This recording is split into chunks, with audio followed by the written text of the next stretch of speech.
Hello, and welcome back to another Premier Draft Beer Services training video, where we bring out the best in beer. Today's video will be about Nitro faucets, disassembling and fixing their leaks. Let's get started. Here are the two types that you'll most likely see. On the left is the more common version, and on the right could be considered premium. Let's go ahead and start with the more common one here. And we're going to go ahead and take apart and remove the nozzle. With your cleaning brush, you can, from the bottom, push through, but make sure you conceal everything in your hand to catch the three pieces that will come out. And here those are.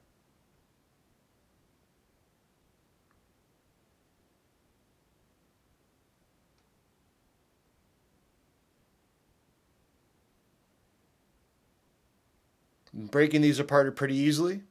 Just go ahead and grab the body, and the threads there will start going as you twist. And this is really what it should look like every time you want to disassemble to clean the unit. And a best practice is to do this every 2 weeks to ensure no growth or off flavor start. And really anywhere that beer makes contact with is what we're going to want to make sure that we soak in caustic and scrub with our brushes. And going over the pieces, we have a stainless steel nozzle, we have the O-ring, we have a stainless steel restrictor plate, and the flow straightener. Faucet body. Here's the faucet body's O-ring, the collar. We have a stainless steel screw that keeps it together, the sliding cap which helps pivot, and the piston with both of its O-rings, the upper and lower piston rings.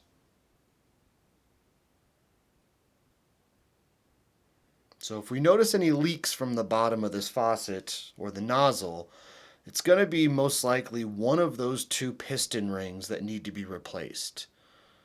Another common issue that you'll see is this sliding cap will wear, and you'll notice that the actual handle will want to lean forward. So let's fix these things, and we're going to match up the set screw on the inside to that actual location that you see with the arrow pointing at there. Once you have those two lined up, that's when you can actually start to twist and the unit's threads will grab each other.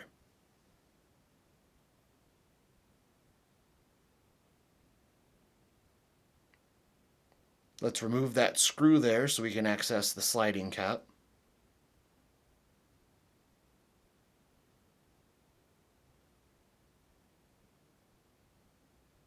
And once you have it off, it's really that easy. You'll actually have access to it, remove the old, put on a new, but really make sure that you do inspect the sliding cap's O-ring.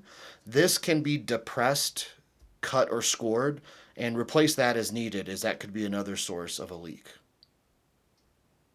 Putting back in the reverse order you took it apart.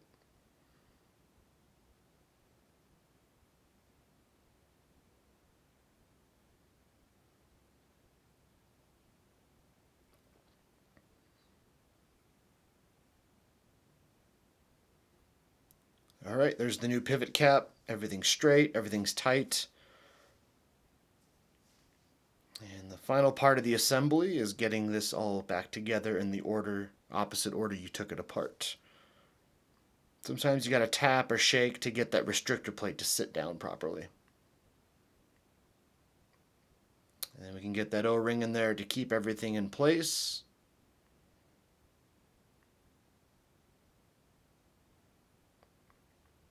And that's really it. These types of stout faucets are really easy to interact with and fix and replace. But now let's go ahead and move on to a different style, which is very similar, but there are some key differences that we can go over right here. And you can pull that plastic nozzle off, and you can disassemble the faucet body the same exact way as the last one as well.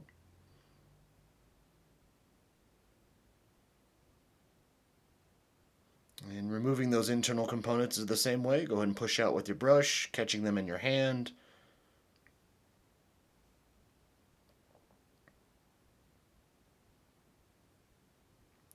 And another best practice is this is the visual we should see when we clean this every 2 weeks. Anywhere that beer touches, we need to make sure caustic will touch and we can scrub with our brushes as well. And going over the parts, this style's nozzle is going to be plastic. Here's an O-ring, the restrictor disc, and the flow straightener. Faucet body.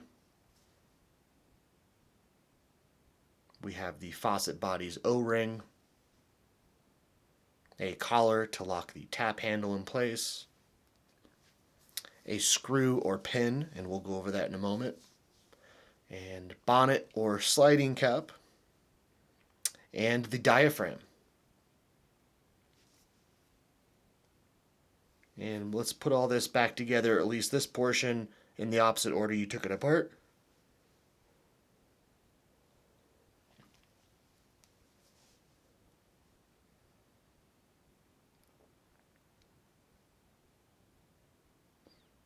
And for its cleaning cycle, that's really all you need to do to take apart and put back together. It's really easy to do.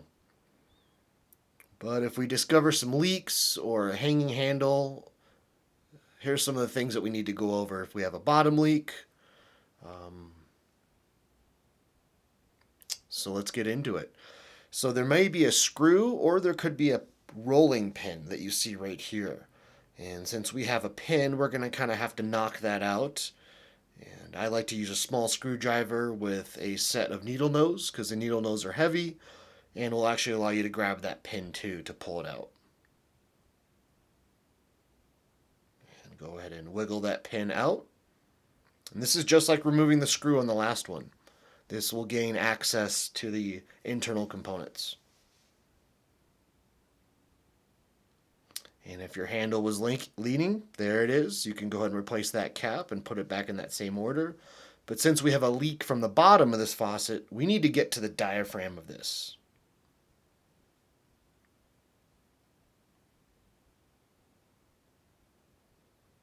And as you remove those two, that spring is pretty loaded, so make sure you try to catch everything in your hand as you release those threads. And here's the diaphragm. This is probably the most common part to be a source of leaks on these types. They'll either be cut, they'll be torn, or just be warped with overuse. So you can pry that old one off.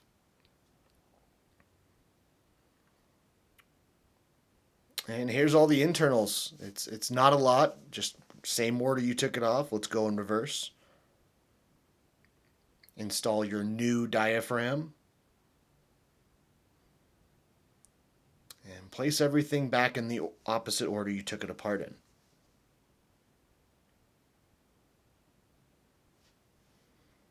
Keep a close eye on these two pieces, as those do need to line up. Doing this your first time might be tough, but once you get the hang of it, it's really easy going forward. That's probably the tough part, just getting those threads to catch while keeping those two pieces lined up. And now that we're all tightened, we can reinstall the sliding cap as well.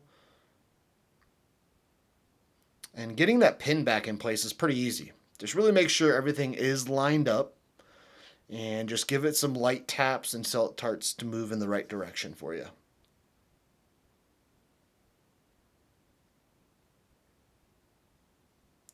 Awesome, and that's been fixed, been replaced. And here's one last little trick for some different styles of tap handles, is you can remove this screw for certain brands that have a threaded male screw. Whereas if you put this back in place, you can use it with most common handles that have a female insert. And there you have it. Thanks so much for watching this educational resource. For other questions, please reach out to your territory supervisor. Thanks.